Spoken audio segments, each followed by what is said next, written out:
Good morning, students. In my previous video, I discussed about the process of microsporogenesis. In this video, I am going to start the next very process, that is the megasporogenesis. Fine. So we are going to cover first about the pistil, then the megasporogenesis, or you can say about the megasporangium, right?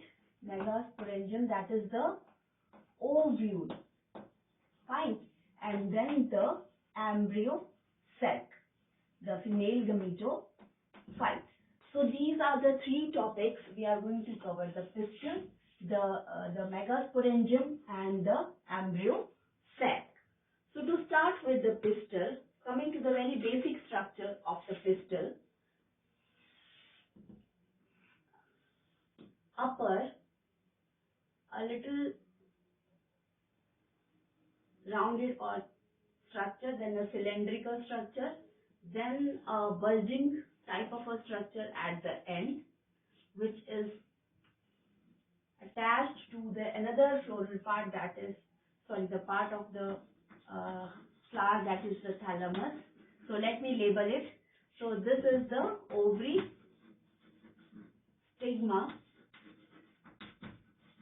right, and the style. Sorry, a big mistake.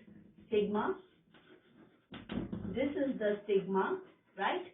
This is the style, and this one is the ovary. So these three structures together, these are called as the pistil, or the female reproductive part of the flower. So what is it called?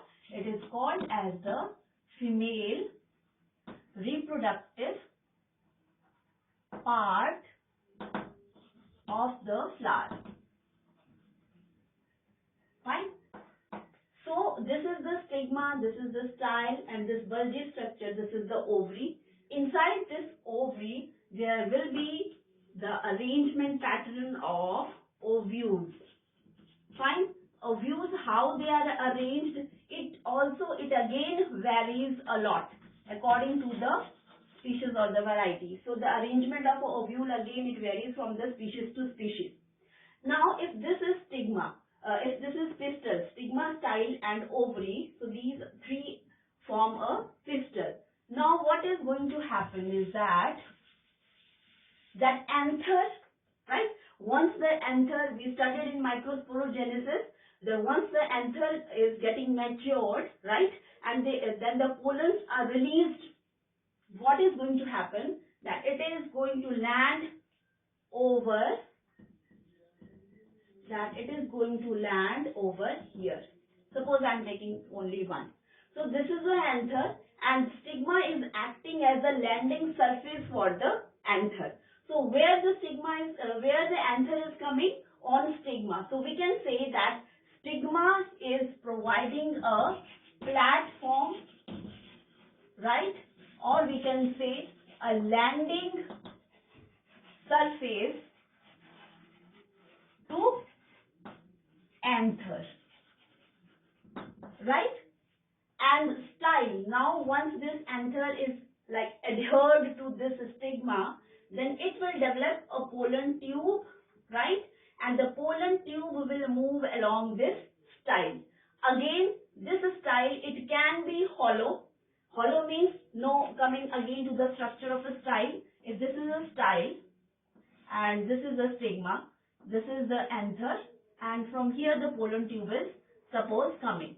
Then if the style is hollow, this style can be hollow, then the tube will very easily move downwards to the ovary. Fine. But other cases, when the style is not hollow, but it is having a compact arrangement of cells, right? In this case, again, what will happen, that the anther will land on the stigma, and it will again develop a pollen tube, but pollen tube have to cross these cells, making a passage for itself to move down to the ovary. Fine, for the fertilization. So the style can be hollow from inside or it can be packed with cells. Right? So two conditions can be present in different varieties of the flower. Now you know that this style is acting as a cylinder tube through which the pollen tube, when the pollen tube will develop, it will move. So this is providing a space for the pollen tube to, or we can say a place where the pollen tube will move and it will come to the ovule for ovary for the fertilization. Now this was the style. Now what is the ovary? Right? Now ovary, if I enlarge this very structure, I am enlarging only this very portion. So ovary, suppose if this is the ovary, I am presenting a rough structure over here. So this is going to be the ovary wall. Fine, ovary wall. Then there is another structure which is called as, suppose if this, which is called as the placenta. Right? Placenta. So placenta is a place where a stalk-like structure will arise, right? And this stalk-like structure will give rise to ovule, right? So this is the ovary. Outer ovary wall, we will come to detail of this ovule when I come to the megasporangium part. Now we have to concentrate on pistil only. So I am just giving you a brief idea that the pollen tube is coming, like if this is the pollen tube, it will come, fine, it will come and it will go over here, right? So the function of the style is to bring the pollen tube down towards the ovary where it will get into the, it will get to the egg present over here from the micropylar end of the ovule. Ovule is having two ends. Again, I will get it over when I will explain the ovule. So this micropylar end, yahan se pollen tube will enter inside and the fertilization is going to take place with the egg. So this was a rough structure of a ovary. So this was the pistil, right? Now pistil in a flower, it can be what? A flower can have only one pistil, right? So the flower condition is if it is having only, or we can say single pistil, right? Condition is that it is having single pistil. So this type of condition is called as monocarpillary, right?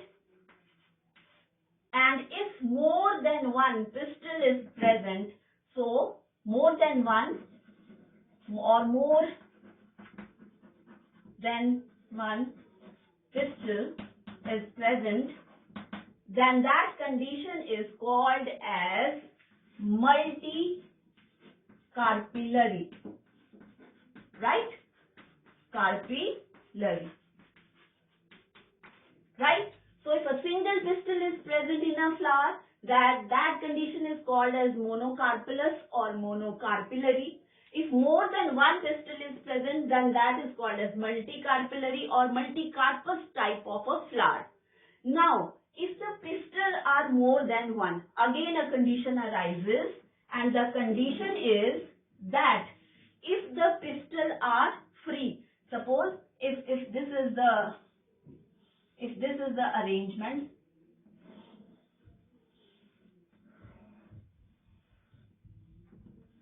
right? So these are pistils, right? So they may be fused or they can be free. So if a flower is having more than one pistil, if a multicarpillary condition is there, then again the pistils can be free. Pistils can be free, like they are not attached. They are not attached to each other. They are free, right? And another condition is that the pistils are fused, right? So when the pistils are free, again a term is used, that is apocarpus. very important to memorize these terms. Apocarpus. If the pistils are fused, as I told you, they are free. They are not attached to each other in any way. They are free. So this condition in a flower, this need to be called as an apocarpus type of a pistil. But what when if they are fused? They are fused, and that condition is known as syncarpus. Okay. So you have seen that stigma, style and ovary, they form a pistil, the female reproductive part of a flower. A flower can have a single pistil, that is called as mono. Mono means one. Carpellary means the carpels. So monocarpellary, single pistil. More than one pistil, multicarpellary. Multi means many. Again, if the pistils are free, that condition is called as apocarpus, and if the pistils are fused, that condition is called as syncarpus. So this was the pistil part of your female reproductive part. Now, in my next video, I hope you get the point, get the explanation very well. In my next video, I am going to start with the megasporangium, that is the ovule. Thank you, students.